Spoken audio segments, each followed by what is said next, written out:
পটুয়াখালীর গলাচিপায় ঘন কুয়াশার সঙ্গে বইছে উত্তরের হিমেল হাওয়া।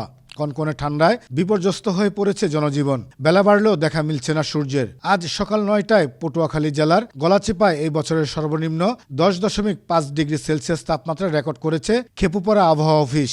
এতে চরম দুর্ভোগে পড়েছে নিম্ন আয়ের খেটে খাওয়া শ্রমজীবীরা। ভোগান্তি পোহাচ্ছে চরাঞ্চলে বসবাসকারীরা। গভীর সাগরে অবস্থানরত জেলেরা পড়েছেন চরম বেকায়দায়। এদিকে গলাচিপা উপজেলা হাসপাতালে বেড়েছে ঠান্ডাজনিত রোগীর সংখ্যা। অতিরিক্ত বাতাস, এই বাতাসের কারণে অনেক ঠান্ডা লাগতেছে মানুষের।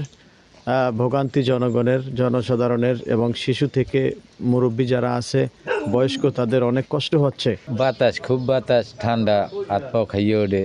শীতে গাড়ি চালাইতে রাস্তায় লোকজন নাই, ইনকাম খুব কম। দিন ধরে যে প্রচণ্ড ঠান্ডা পড়ে, যে ঠান্ডার কোনো শেষ নেই। ঠান্ডার জন্য আমরা কাজকর্ম করতে মাঠে নামতে পারতেছি না, খুব কষ্ট হইতেছে। বিশেষ করে উত্তর দিকের বাতাসে আমাদের দক্ষিণ বাংলার মানুষের জনজীবন বিপর্যস্ত। খেটে খাওয়া মানুষ, দিনমজুর, কৃষক, বাচ্চা, এরা শীতে একেবারেই বিপর্যস্ত।